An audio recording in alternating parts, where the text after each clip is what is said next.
Aristegui Noticias, como medio de comunicación independiente, participa en algo que se ha denominado el Observatorio de la Justicia y participamos con la difusión, con entrevistas, publicando artículos de especialistas de muy alto nivel en www.aristeguinoticias.com, y la verdad que ha sido un ejercicio muy importante, muy valioso, en el que participamos pues diferentes instancias, en este caso nosotros como medio de comunicación, pero estamos observando cómo ha ido creciendo esta iniciativa que detonó en el TEC de Monterrey, pero a la que se han sumado universidades, organizaciones, muchas personas y expertos que han decidido sumarse precisamente a lo que significa observar, analizar y puntualmente reportar críticamente lo que está ocurriendo con el sistema de justicia en México a raíz de este evento principal que fue la reforma, una reforma draconiana al sistema de justicia en nuestro país.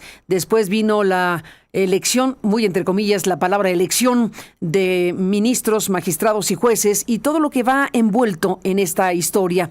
El día de hoy hemos publicado un artículo que se titula El elogio de la ignorancia.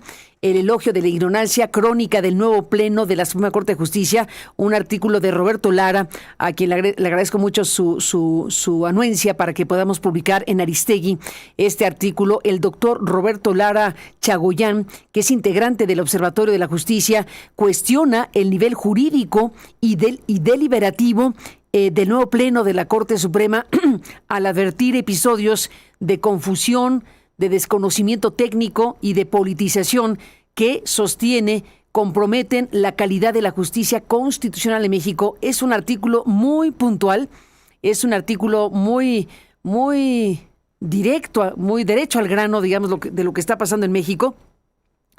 Y es muy valioso que podamos, pues para nosotros, contar con este contenido para difundirlo pues lo más ampliamente posible para efectos de que la sociedad mexicana pueda leer, revisar y escuchar las voces que están observando puntualmente los capítulos, lo que va ocurriendo y cómo va ocurriendo, en términos de resoluciones, de iniciativas, de funcionamiento, digámoslo así, de un nuevo sistema que está en tránsito. Así que yo le aprecio mucho con este esfuerzo que esté aquí Emiliano Polo. Emiliano Polo es integrante de este Observatorio de la Justicia y pues agradezco mucho que podamos conversar. Bienvenido al programa, Emiliano, gracias por estar aquí.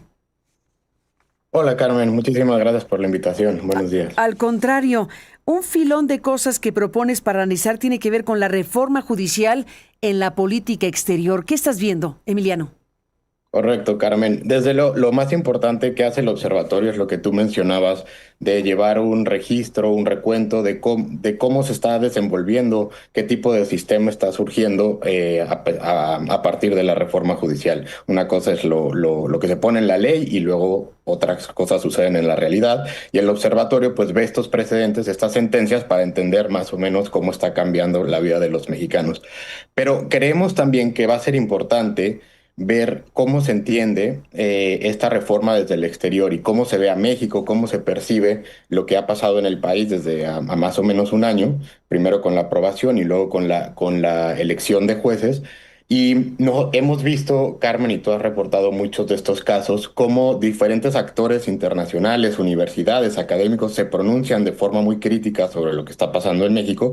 Y una idea que nosotros tuvimos fue recopilar todos estos pronunciamientos, estas cartas, y empezar a enlistar, y en lugar de analizar en estos comentarios en lo individual, en lo particular, pues ver más bien el conjunto, ¿no? Hacia dónde apuntan, qué tipo de percepción está en el extranjero, dado lo que está pasando en el país.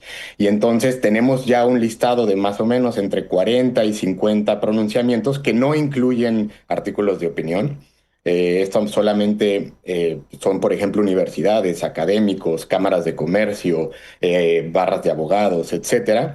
Y lo que vemos es que ha sido un cambio, lo que resalta es que es un cambio muy criticado, es una crítica muy contundente la que se ha hecho a México a partir de estos cambios, y también llama mucho la atención la variedad de actores, ¿no? Porque tenemos desde cartas de barras de abogados, asociaciones de jueces, hasta la Universidad de Stanford, centros de pensamiento en Estados Unidos, políticos, hay desde políticos en el Parlamento Europeo, en España, etcétera.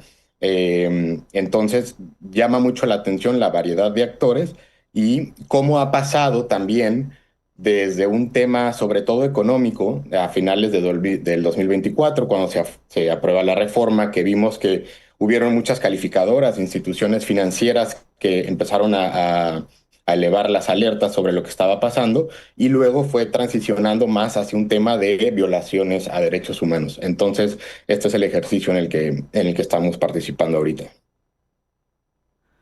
Pues estamos sí frente a este panorama. Digamos que se podría tomar por muchos ángulos, ¿no? Tiene demasiada materia todo esto, ¿no, Emiliano? Correcto, sí, correcto, claro. Y vimos, por ejemplo, han habido cartas muy recientes. Vimos a finales del año pasado, por ejemplo, en octubre, un pronunciamiento muy fuerte que se hace desde Estados Unidos. En inglés se llama Business Roundtable, una mesa redonda de negocios que agrupa a 200 CEOs, donde le hacen una recomendación, una petición al representante de comercio en Estados Unidos de que por favor en la renegociación del Tratado de Libre Comercio que se va a hacer este año, pues que se tome en cuenta por favor lo que está pasando en México y que se empiecen a instaurar mecanismos de solución de controversias, porque, y lo dicen muy claro, necesitamos árbitros independientes Sí. para, literal, la frase es frenar los impulsos políticos y los caprichos que están sucediendo en México. Vimos también, tú lo reportaste hace un par de semanas, la comparecencia en el Comité de Asuntos Exteriores de la Cámara de Representantes, donde también se hace en esa comparecencia por parte del Departamento de Estado una crítica muy fuerte a lo que está pasando. Y también de forma muy reciente hubo una carta a mediados de marzo de una agrupación que se llama el Consejo Nacional de Comercio Exterior en Estados Unidos, que también agrupa como a 300 empresas muy importantes, transnacionales, una carta al secretario de Hacienda de México, Edgar Amador, sobre todo haciendo una crítica y dando una queja sobre algunos comportamientos del SAT en México. Sobre la forma como cobra impuestos, pero si se termina de leer la carta y en las cuartillas, en las últimas cuartillas, también hay una crítica otra vez muy, muy fuerte al sistema judicial de México. Entonces, vemos que es un tema que llama mucho la atención en el exterior y sobre todo en un momento en donde México está planteando pues una política exterior de querer renegociar el Tratado de Libre Comercio, tener el mejor acuerdo que se pueda en un par de meses, atraer la inversión extranjera, etcétera. Entonces, nos parece que hay cierta incompatibilidad o una contradicción en lo que se sigue insistiendo en sede interna y la política exterior o económica de México. Lo que pasa, y creo que algo que es muy importante resaltar, Carmen, es que las normas de debido proceso, de independencia judicial, no eran solamente normas mexicanas o domésticas, eran normas a las que México se había comprometido a cumplir por medio de diferentes tratados internacionales y no solo el TEMEC, ¿no? El TEMEC tiene artículos muy concretos que le obligan al Estado mexicano a tener tribunales con ciertas características de imparcialidad, pero hay otros. Está el Pacto de San José, la Convención Interamericana, la Convención contra la Tortura. Todos estos son instrumentos que le ponían obligaciones y responsabilidades al país y que ya se están violando. Entonces, por un lado tienes, digamos, la negociación y al mismo tiempo, de forma simultánea, pues una violación que creemos que va a poner en muchos apuros al gobierno en este año. Ni más ni menos, pues estamos en ello. Por cierto que recibí un mensaje de Santiago Corcuera, que le mando un abrazo.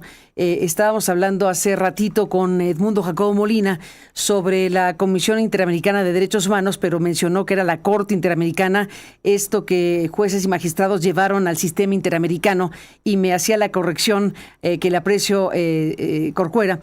Precisamente para decir que es la Comisión Interamericana la que ha recibido para analizar precisamente la admisión. Tuvo la admisión de la queja de los juzgadores y como nos dice Corcuera, Santiago, el proceso es larguísimo, Dice, no es la Corte, sino la Comisión Interamericana de Derechos Humanos la que dio admisión a la queja de los juzgadores. El proceso es larguísimo. Primero tiene que agotarse el proceso ante la comisión y luego, si la comisión considera que debe presentarse ante la Corte, así lo haría. Permíteme, Emiliano, pues agregar esto que nos manda el especialista en la materia, Santiago Corcuera. Correcto, Carmen. Y esto es muy interesante. Primero hay que mencionar que el sistema interamericano se activa porque cuando es un modelo, se llama subsidiario, cuando no hay mecanismos dentro del país para remediar las violaciones a derechos humanos. Entonces, por eso se va a una sede regional. Pero es correcto. Tenemos dos casos, digamos, por los que el Estado mexicano ya está siendo parte en este sistema interamericano. El primero es de los juzgadores que llevaron sus argumentos ante la comisión, y la comisión emplazó al Estado mexicano apenas hace algunas semanas para que en 4 meses dé sus argumentos. Si no se llega a un acuerdo, entonces el caso se puede llevar ante la Corte. Y un caso posterior que también ustedes reportaron fue, me parece, de unos legisladores del PAN que se fueron directamente ante la Corte para un caso, esto es independiente, separado, para argumentar que México ya estaba violando sentencias firmes por las que se había condenado al Estado mexicano por casos de 2009 y 2018, donde las sentencias le habían obligado, por ejemplo, el caso Radilla Pacheco, le obligaban al Estado mexicano a reformar y a garantizar los derechos humanos en nuestro territorio a partir de esas sentencias. Y lo que dicen en este escrito que se presenta ante la Corte, es decir, con la reforma judicial se da marcha atrás al cumplimiento que México estaba dando de esa sentencia. Entonces tenemos un caso nuevo que es el de los juzgadores por ejemplo, violaciones a sus derechos laborales y la forma en que se les despidió. Es un primer caso.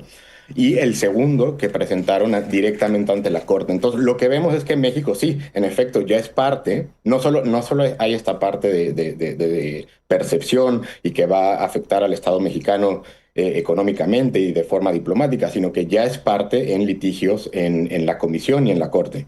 Y es muy importante también resaltar, Carmen, me parece que la Corte y la Comisión ya han tenido sentencias y recomendaciones y jurisprudencias que explican lo que significa una tutela judicial efectiva. Hay casos, por ejemplo, de Ecuador, de Venezuela, uno muy importante de 2009, que explican que la independencia judicial no solamente incluye, por ejemplo, la permanencia en el cargo o poder ascender en la carrera judicial por méritos personales, y entonces lo que vemos es que ya hay precedentes en que la Corte ha sido clara en esto. Entonces, si el caso sube de nuevo a la Corte para un caso mexicano, pues quizá no pinte bien para México. Ni duda cabe, pues en eso estamos. Emiliano Polo, gracias por estar aquí como integrante de este Observatorio de la Justicia. Y bueno, pues desde tu trabajo en el Baker Institute de la Universidad Rice, donde desarrollas tu trabajo académico, te agradecemos que estés aquí y seguiremos hablando. Gracias por tu presencia y buena semana. Encantado, buena semana. Gracias. Igualmente, gracias para ti, Emiliano Polo. Y bueno, pues así se ven las cosas desde este Observatorio de la Justicia.